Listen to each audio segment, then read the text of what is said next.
Ater jigitlerin el zurtuna korgon dep Yeremgek menen el jurtka Yeçen ırıs tolgon dep El bata berse jigitke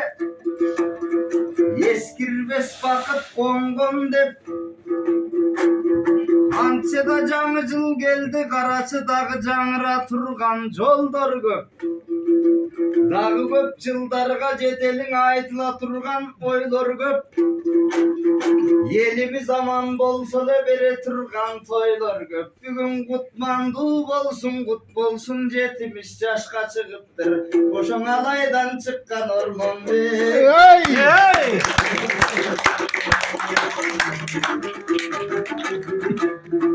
Oy orma kimdi surasak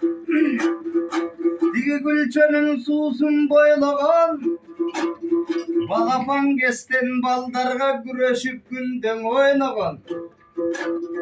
Kadimkin alım bektatka ösköndir Atalardın sözüne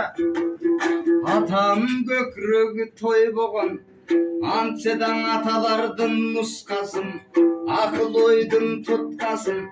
Karmagan kişin emes be Jakşılıklardın ardayın Jandagan kişin emes be O kaysıl jerge barsa da Kalыс sözün kaltarbay Sayragan kişin emes be Janan aytıp oltursa Katyaday bolgon apadan Jaynagan kişin emes be Buyursa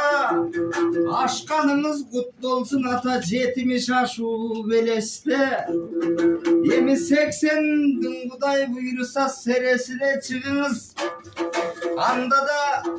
jergecek tuğan var bolsun da bakta alayga tulunuz Aman bolsun başkası kızınız güye uğlunuz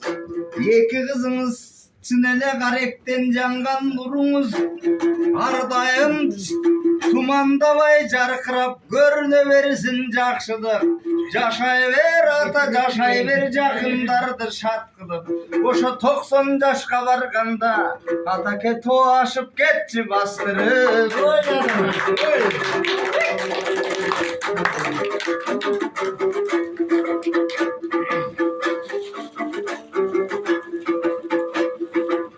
Bobuljakta bayisbek degen kudası Baldarına çınele jakşı söz maksat murası Kudasın sıylap arubak Kudanın bolgon kuvatı Jakşı kişi turbaybı Bu kişinin canında var uyatı Kanında var o gayratı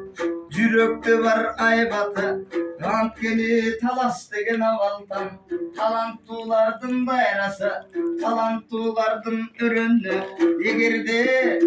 talas göngö jakbasa Kuşun gen Aziyanın borunan Ermanas köçüp gelebe O gen talas bütün turganda Kırgızım aman turganda Kılımdarga jayılat Al oşo kırgızdın ulu önörüm Ay ya zaman. Barakallah.